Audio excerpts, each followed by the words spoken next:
صحیح بخاری حدیث نمبر 41۔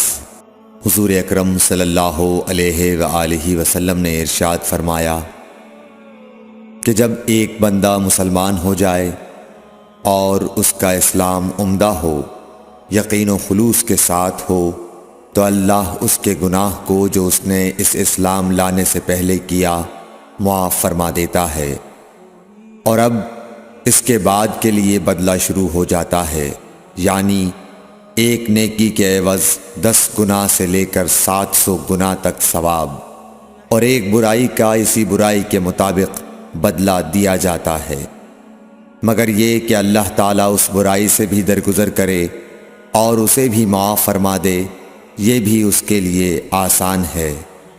صحیح بخاری حدیث نمبر 42۔ رسول اللہ صلی اللہ علیہ وسلم نے فرمایا کہ تم میں سے کوئی شخص جب اپنے اسلام کو عمدہ بنا لے، یعنی نفاق اور ریا سے پاک کر لے، تو ہر نیک کام جو وہ کرتا ہے اس کے عوض 10 سے لے کر 700 گناہ تک نیکیاں لکھی جاتی ہیں، اور ہر برا کام جو کرتا ہے تو وہ اتنا ہی لکھا جاتا ہے جتنا کہ اس نے کیا ہے۔ صحیح بخاری حدیث نمبر 43۔ رسول اللہ صلی اللہ علیہ وسلم ایک دن حضرت عائشہ رضی اللہ تعالی عنہا کے پاس آئے۔ اس وقت ایک عورت حضرت عائشہ رضی اللہ تعالی عنہا کے پاس بیٹھی تھی۔ آپ صلی اللہ علیہ وسلم نے دریافت کیا، یہ کون ہے؟ عرض کیا، فلاں عورت، اور اس کی نماز کے اشتیاق اور پابندی کا ذکر کیا۔ آپ صلی اللہ علیہ وسلم نے فرمایا، ٹھہر جاؤ، سن لو کہ تم پر اتنا ہی عمل واجب ہے جتنے عمل کی تمہارے اندر طاقت ہے۔ اللہ کی قسم، ثواب دینے سے اللہ نہیں اکتاتا، مگر تم عمل کرتے کرتے اکتا جاؤ گے، اور اللہ کو دین کا وہی عمل زیادہ پسند ہے جس کی ہمیشہ پابندی کی جا سکے، اور انسان بغیر اکتائے اسے انجام دے۔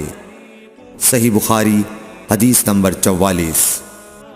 رسول اللہ صلی اللہ علیہ وسلم نے فرمایا، جس شخص نے لا الہ الا اللہ کہہ لیا اور اس کے دل میں جو برابر بھی ایمان ہے، تو وہ ایک نہ ایک دن دوزخ سے ضرور نکلے گا، اور دوزخ سے وہ شخص بھی ضرور نکلے گا جس نے کلمہ پڑھا اور اس کے دل میں گیہوں کے دانے برابر خیر ہے، اور دوزخ سے وہ بھی نکلے گا جس نے کلمہ پڑھا اور اس کے دل میں ایک ذرہ برابر بھی خیر ہے۔ صحیح بخاری حدیث نمبر 45۔ ایک یہودی نے حضرت عمر بن خطاب رضی اللہ تعالیٰ عنہ سے کہا کہ اے امیر المومنین، تمہاری کتاب قرآن میں ایک آیت ہے جسے تم پڑھتے ہو، اگر وہ ہم یہودیوں پر نازل ہوتی تو ہم اس کے نزول کے دن کو یوم عید بنا لیتے۔ آپ نے پوچھا، وہ کون سی آیت ہے؟ اس نے جواب دیا، سورہ مائدہ کی یہ آیت کہ آج میں نے تمہارے دین کو مکمل کر دیا اور اپنی نعمت تم پر تمام کر دی اور تمہارے لیے دین اسلام پسند کیا۔ حضرت عمر رضی اللہ تعالی عنہ نے فرمایا کہ ہم اس دن اور اس مقام کو خوب جانتے ہیں۔ جب یہ آیت رسول اللہ صلی اللہ علیہ وسلم پر نازل ہوئی، اس وقت آپ صلی اللہ علیہ وسلم عرفات میں جمعے کے دن کھڑے ہوئے تھے۔ صحیح بخاری حدیث نمبر 46۔ طلحہ بن عبید اللہ کہتے تھے کہ نجد والوں میں سے ایک شخص حضرت صلی اللہ علیہ وسلم کے پاس آیا، سر پریشان یعنی بال بکھرے ہوئے تھے۔ ہم اس کی آواز کی بنبناہٹ سنتے تھے اور ہم سمجھ نہیں پا رہے تھے کہ وہ کیا کہہ رہا ہے، یہاں تک کہ وہ نزدیک آن پہنچا جب معلوم ہوا کہ وہ اسلام کے بارے میں پوچھ رہا ہے۔ حضرت صلی اللہ علیہ وسلم نے فرمایا کہ اسلام دن رات میں 5 نمازیں پڑھنا ہے۔ اس نے کہا، بس اس کے سوا تو اور کوئی نماز مجھ پر نہیں۔ آپ نے فرمایا، نہیں، مگر تو نفل پڑھے تو اور بات ہے۔ حضرت صلی اللہ علیہ وسلم نے فرمایا، اور رمضان کے روزے رکھنا۔ اس نے کہا اور تو کوئی روزہ مجھ پر نہیں ہے؟ آپ نے فرمایا نہیں، مگر تو نفل روزے رکھے تو اور بات ہے۔ طلحہ نے کہا اور حضرت صلی اللہ علیہ وسلم نے اس زکوٰۃ کا بیان کیا۔ وہ کہنے لگا کہ بس اور کوئی صدقہ مجھ پر نہیں ہے؟ آپ نے فرمایا نہیں، مگر یہ کہ تو نفل صدقہ دے تو اور بات ہے۔ پھر وہ شخص پیٹھ موڑ کر چلا گیا، یوں کہتا جاتا تھا قسم خدا کی میں نہ اس سے بڑھاؤں گا نہ گھٹاؤں گا۔ حضرت صلی اللہ علیہ وسلم نے فرمایا اگر یہ سچا ہے تو اپنی مراد کو پہنچ گیا۔ صحیح بخاری حدیث نمبر 47۔ حضرت صلی اللہ علیہ وسلم نے فرمایا جو کوئی ایمان رکھ کر اور ثواب کی نیت سے کسی مسلمان کے جنازے کے ساتھ جائے اور نماز اور دفن سے فراغت ہونے تک اس کے ساتھ رہے تو وہ 2 قیرات ثواب لے کر لوٹے گا۔ ہر قیرات اتنا بڑا ہوگا جیسے احد کا پہاڑ۔ اور جو شخص جنازے پر نماز پڑھ کر دفن سے پہلے لوٹ جائے تو وہ 1 قیرات ثواب لے کر لوٹے گا۔ صحیح بخاری حدیث نمبر 48۔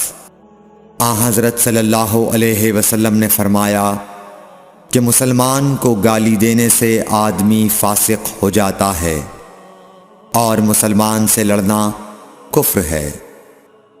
صحیح بخاری حدیث نمبر 49۔ حضرت صلی اللہ علیہ وسلم اپنے حجرے سے نکلے، لوگوں کو شب قدر بتانا چاہتے تھے وہ کون سی رات ہے۔ اتنے میں 2 مسلمان آپس میں لڑ پڑے۔ آپ صلی اللہ علیہ وسلم نے فرمایا میں تو اس لیے باہر نکلا تھا کہ تم کو شب قدر بتلاؤں، اور فلاں فلاں آدمی لڑ پڑے تو وہ میرے دل سے اٹھا لی گئی، اور شاید اسی میں کچھ تمہاری بہتری ہو، تو اب ایسا کرو کہ شب قدر کو رمضان کی 27ویں، 29ویں اور 25ویں رات میں ڈھونڈا کرو۔ صحیح بخاری حدیث نمبر 50۔ ایک دن حضرت صلی اللہ علیہ وسلم لوگوں میں تشریف فرما تھے کہ آپ کے پاس ایک شخص آیا اور پوچھنے لگا کہ ایمان کسے کہتے ہیں؟ آپ صلی اللہ علیہ وسلم نے فرمایا کہ ایمان یہ ہے کہ تم اللہ پاک کے وجود اور اس کی وحدانیت پر ایمان لاؤ، اور اس کے فرشتوں کے وجود پر، اور اس اللہ کی ملاقات کے برحق ہونے پر، اور اس کے رسولوں کے برحق ہونے پر، اور مرنے کے بعد دوبارہ اٹھنے پر ایمان لاؤ۔ پھر اس نے پوچھا کہ اسلام کیا ہے؟ آپ صلی اللہ علیہ وسلم نے پھر جواب دیا کہ اسلام یہ ہے کہ تم خالص اللہ کی عبادت کرو اور اس کے ساتھ کسی کو شریک نہ بناؤ، اور نماز قائم کرو، اور زکوٰۃ فرض ادا کرو، اور رمضان کے روزے رکھو۔ پھر اس نے احسان کے متعلق پوچھا۔ آپ صلی اللہ علیہ وسلم نے فرمایا احسان یہ ہے کہ تم اللہ کی عبادت اس طرح کرو گویا تم اسے دیکھ رہے ہو۔ اگر یہ درجہ نہ حاصل ہو تو پھر یہ تو سمجھو کہ وہ تم کو دیکھ رہا ہے۔ پھر اس نے پوچھا کہ قیامت کب آئے گی؟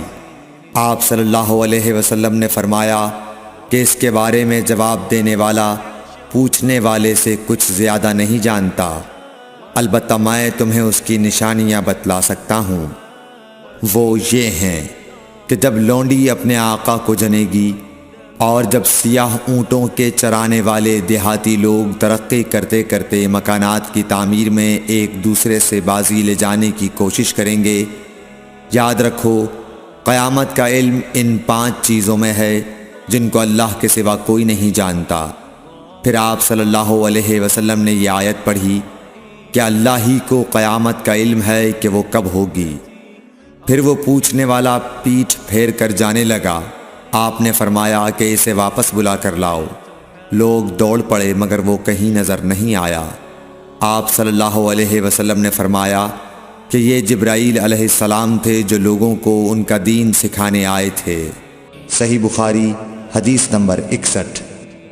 حضرت صلی اللہ علیہ وسلم نے فرمایا درختوں میں ایک درخت ایسا ہے کہ اس کے پتے نہیں جھڑتے، اور مسلمان کی مثال اسی درخت کی سی ہے، بتاؤ وہ کون سا درخت ہے؟ یہ سن کر لوگوں کا خیال جنگل کی طرف دوڑا۔ عبداللہ رضی اللہ تعالی عنہ نے کہا، میرے دل میں آیا کہ وہ کھجور کا درخت ہے، مگر میں اپنی کمسنی کی شرم سے نہ بولا۔